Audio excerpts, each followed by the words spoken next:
Hi, Jurgen. First of all, I hope you're well. I am. Hello. Are you well? I am. Thank you very much. Can I also check how Fabinho, Virgil and Curtis are? Is it now confirmed that they are positive and will have to continue to isolate? And is anyone else impacted or indeed tested positive? No, it's not confirmed yet. We will.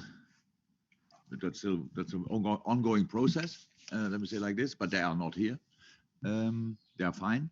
Apart from that, in this moment, nobody else positive. But it's pretty early still, and the players come a bit later, so we will see.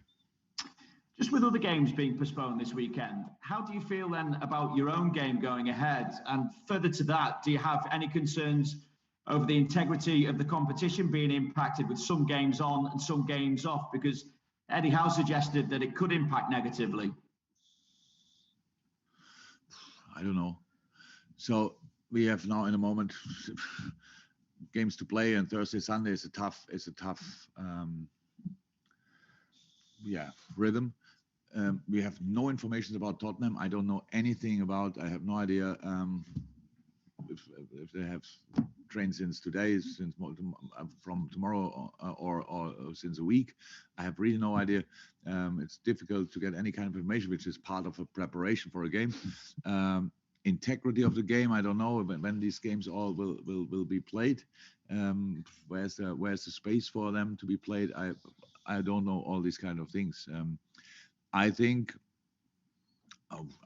we don't think we shouldn't play on Sunday. Honestly, if we have, but I say that now, if we now in 2 hours when the players arriving here and we have then 6, 7, 8 more cases, whatever, then of course we cannot play. But in a situation like we are now, we can play, and we would like to play. That's how it is. But yeah, that's it pretty much. And you kind of hinted at it there, but how do you prepare for this purely from a footballing point of view? Because by the time you get to play Spurs, they won't have played for 2 weeks. So I'd imagine that it might be a little difficult to know exactly what to expect from them. Or no idea what to expect from them. I have no idea in this moment what we can expect. Then after this press conference, we have the analyze meeting. They will use old pictures, obviously. So we still don't know what we can make of that. If maybe we'll have a little idea about the system, stuff like this, but that's it, pretty much. Because again, we have absolutely no information. But it's not about now our preparation for the Tottenham game. That's difficult, but for them it's difficult as well. I know that. Who wants not to play for 2 weeks and then all of a sudden you have to play again? That's all not easy. I just think with all the things we are discussing and we don't know, and is there the solution? I don't see it in the moment, but more transparency, I think, would really be helpful.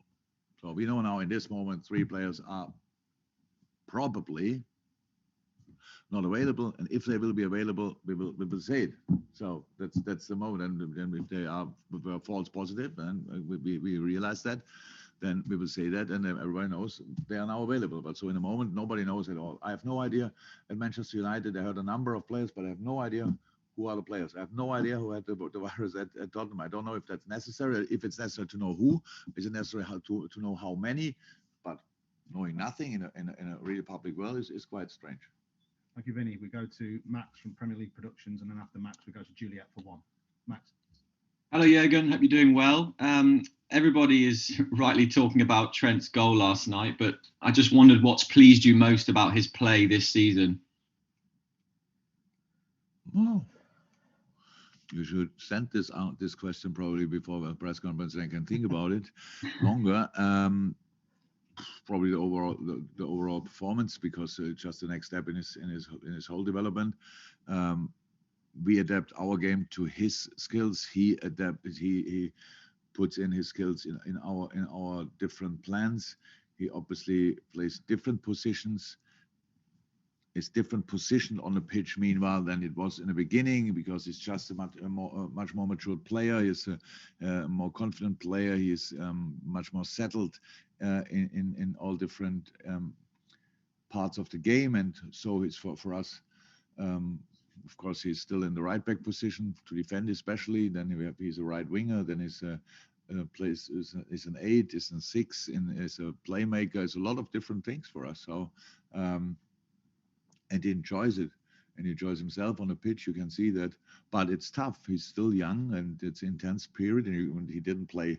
Now, it was not his best game last night. It was one of his best goals, yes, but it was not his best game. But that's completely normal, and you have then, even through your not best games, you have to get through with a solid performance. And he had two outstanding moments. It was the goal, and it was obviously the tackle when he won the ball against Fraser. So that were two game-defining moments. And yeah, even on night when not everything is clicking, you can be the decisive man, and that's what he was last night. Thank you. And another positive showing from Alex Oxlade-Chamberlain as well yesterday. How would you describe his impact over the last few weeks? Just good. Oxlade is pretty much the best Oxlade since I'm here. I know he was more spectacular moments. It's got wonderful goals against City and stuff like this, really good goals for us last year, Burnley, all these kind of things. But it's a completely new quality. So it's like calming the game down, being not only the sprinter with the ball or the shooter, stuff like this, but really being involved in all the different things we do on the pitch is just it's a massive step. I'm really happy with Ox in a moment, and yeah, hopefully it stays like this. Thank you. We go to Juliet for one from the BBC, and then after Juliet, Ian from TalkSport for one. Jurgen, just going back to what you were saying to Vinny, a lot of people have admired your transparency in this situation because of all the uncertainty around.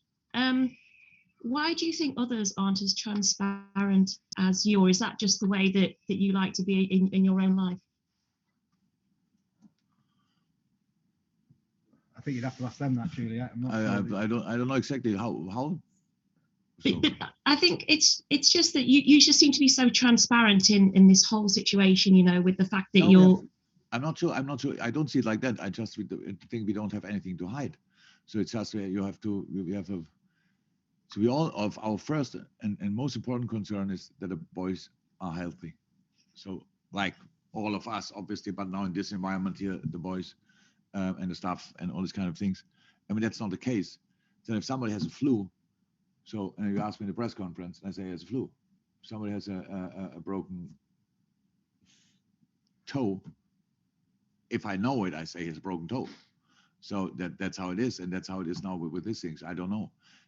I know it's difficult because one is a pandemic and the other one is an individual injury. But still, anyway, we have to find a way to get through all this. And I really think that the exchange of information is pretty helpful because I think that all the misleading, the wrong information, they mislead a lot of people. So that's just a problem. So just say how it is and then carry on from there. So it's now, for example, I know that all the anti-vaxxers out there will say, well, the Klopp said they were vaccinated, but now they got the virus. Yes, and that's exactly what everybody told before. It doesn't deny you getting or saves you from not getting it. You can get it, but you get through it properly in the right way. So that's how it is. That's what the vaccination is for. And yes, it makes it rather more unlikely to get it. But unfortunately, the boys had the booster too late for the infection now. So if they are infected, so that's the situation. I think really we should talk about it because there's so many things out there in this case where we just don't understand. And it's not. How can you blame somebody who get the virus, and especially when he was vaccinated? There's no chance for. You can get it. So get through it and start from there. Okay, Ian, TalkSport. Thanks, Julia. Ian. Hi, Jurgen. How are you? Still okay. Still okay. Ian? Still okay. Yeah. Thank you. You other managers yesterday were calling for a bit of a break in the Premier League, which I understand you are not in favour of. But what about players? If we're going to keep the Premier League going, clubs playing younger players, if senior pros are out. I mean, if you and I went to the Opera tomorrow night, we'd see an understudy if the main cast weren't available. So I'm not against stopping the league. I just don't see the 100% benefit of it. So, but between stopping the league and carrying on, there are different levels which we can talk about. So stopping the league means we stop now for 1 week, for 2 weeks means 5-6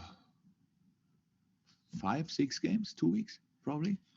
So when you want to play them, I think always when you think about something and maybe and a specific point is not in our hands anymore and somebody else will stop the league, then it'd be like this. But as long as we can decide it or whatever, when do we want to play the games? That's one thing. So the other thing is now we just play on. Really difficult, pretty much impossible. So because we have not only smaller squads, because step by step players will get infected. That's how it looks in a moment. Hopefully we can break the chain somehow and all these kind of things, but it's not unlikely that it will happen. So, and then we have games on Sunday. We have then a game on Wednesday in a competition, FA Cup, where if I'm 100% right, tell me if I'm wrong, the opponent is not, there's no real testing regime, and the vaccination rate is really low. But we don't know anything about it. We don't get any kind of information because it's just football and we have to play against them.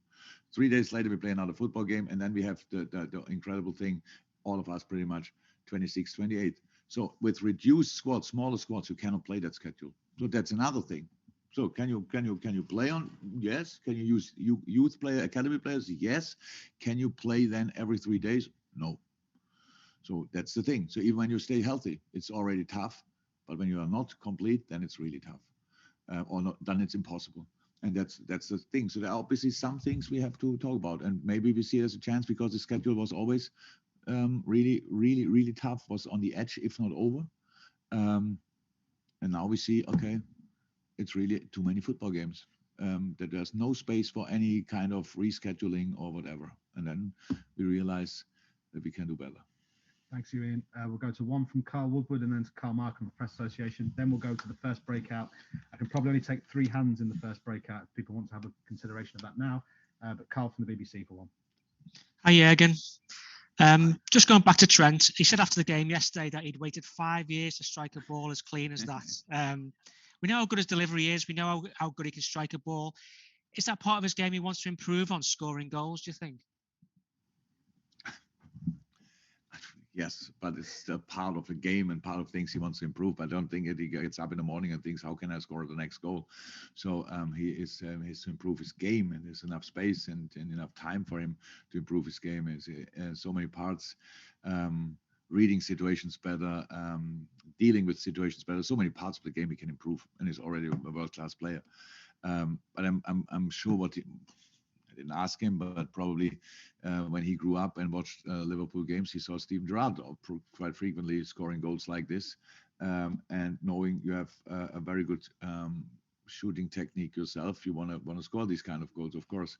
Now, it's not the case that he's like 20 times a game in a position in a half left, half space, where he scored a goal from yesterday. So that's pretty much the only space where he's not very often.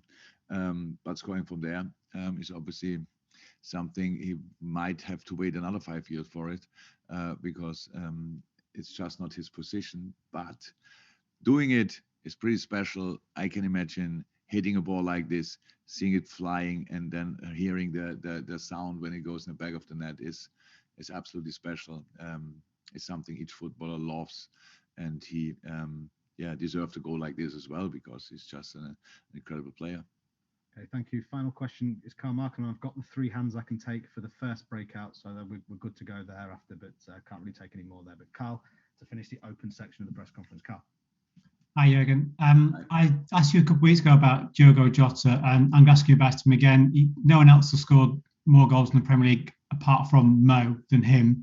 But I wonder if his contribution is maybe being a little bit less underrated because of what Mo is doing. Mo's outstripping everybody, but his current run of, what's he got? He's got 5 in his last 6. That's been an important run for you in maintaining this momentum of 8 wins in a row. And he should have scored in the last game as well. So Diogo is an incredible player. So, but for players underrated, I don't know, honestly, why under the radar, why you always ask me that, because they are not on my radar. So if people do that, how can I change that? Diogo is an exceptional player. Mo is an exceptional player. By the way, Sadio Mane plays really, really good in a moment. It's just unlucky in the last moments, like yesterday, it would have been a penalty. He tries to stay on his feet, and then Mo can finish it off. Great. But all these boys, they have incredible quality. That's why they come in these positions. That's why they come in these situations. And Diogo has developed in the last few months a proper killer instinct. That's true. So he's there in the moments. He's in the right spaces. He brings himself in good positions. I think his link-up play, especially on his half left with Sadio, is exceptional. So I really like watching it. And he's still young, and there's still really a lot to come for him.